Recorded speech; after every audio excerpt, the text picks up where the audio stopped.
আমি বলতেছি এগুলো অন্যায় না, এগুলো ন্যায্য আন্দোলন আর কি। কিন্তু আমি বাংলাদেশে এরকম অবস্থা দেখতেছি আর কি, যে আমরা কয়েকদিন আগে দেখলাম আমাদের একটা আনসার বাহিনী তারা একটা এরকম আন্দোলন করলো আর কি।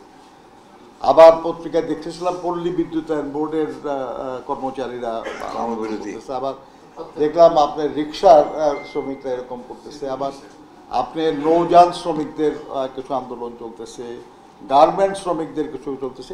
এগুলো অন্যায্য আন্দোলন না কিন্তু। যেমন ধরুন নৌযান শ্রমিকদের গভর্নমেন্ট একটা মিনিমাম ওয়েজেস ঘোষণা করেছে এখন থেকে 2 বছর আগে, 22 সালে, কিন্তু কিছু মালিক সেটা বাস্তবায়ন করে নাই, সেটার বিরুদ্ধে আন্দোলন চলছিল।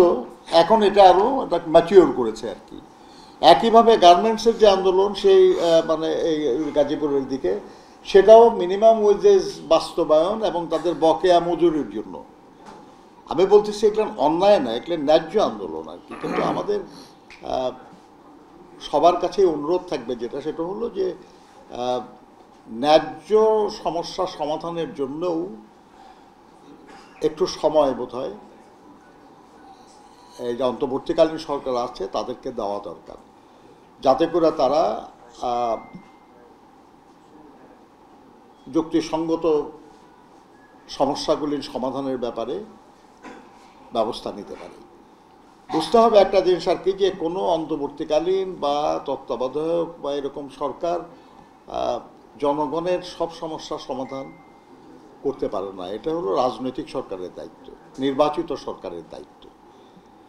তো সেই নির্বাচিত সরকার আসা সুযোগ বা ক্ষেত্রটা প্রস্তুত করার দায়িত্বও সবার। সেজন্য যেটা একটু আগে আলমগীর ভাই যেটা বললেন আর কি, যে মূল কাজটাই হলো গণতন্ত্র পুনঃপ্রতিষ্ঠা, এবং সেটা জনগণের যে ভোটের অধিকার, সেই অধিকার প্রয়োগের মাধ্যমেই শুধু সত্যিকারের গণতন্ত্র পুনঃপ্রতিষ্ঠা হতে পারে। ওটাই প্রায়োরিটি, ওটাই কাজ। সেই কাজের জন্য কিছু প্রস্তুতিমূলক কাজ আছে, কিছু জরুরি কাজ আছে, সেগুলো নিশ্চয়ই করা লাগবে। এবং করার জন্য যে সময়, সেই সময় বিএনপির পক্ষ থেকে বলা হয়েছে যে আমরা মনে করছি সেই সময় তাদের দেওয়া উচিত। কিন্তু ফাইনালি আমাদের চেষ্টা থাকবে যেটা, সেটা হলো যত দ্রুত সম্ভব জনগণের শাসন ফিরিয়ে আনা, আর সেই লক্ষ্যে আমাদের সবাইকে কাজ করতে হবে। আমি বেসিক্যালি শ্রমিক আন্দোলনের কর্মী হিসাবে আমি বলবো যে আমাদের শ্রমজীবী মানুষ যারা আছেন তাদেরও ন্যায্য সমস্যার সমাধান হওয়া দরকার। এই ধরনের ব্যাপার নিয়ে আন্দোলনকে করতে হবে কেন?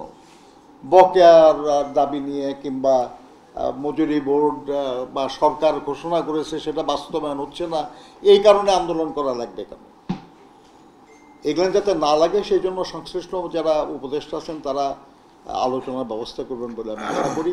আর পাশাপাশি শ্রমিক কর্মচারীদেরকেও আমি অনুরোধ করবো যেটা, সেটা হলো যে নানা ষড়যন্ত্র আছে, তাদের দাবি ন্যায্য, কিন্তু সেই ন্যায্য দাবি আদায়ের আন্দোলন যেন ষড়যন্ত্রকারীদের সুযোগ করে না দেয়, এটা খেয়াল রাখতে হবে।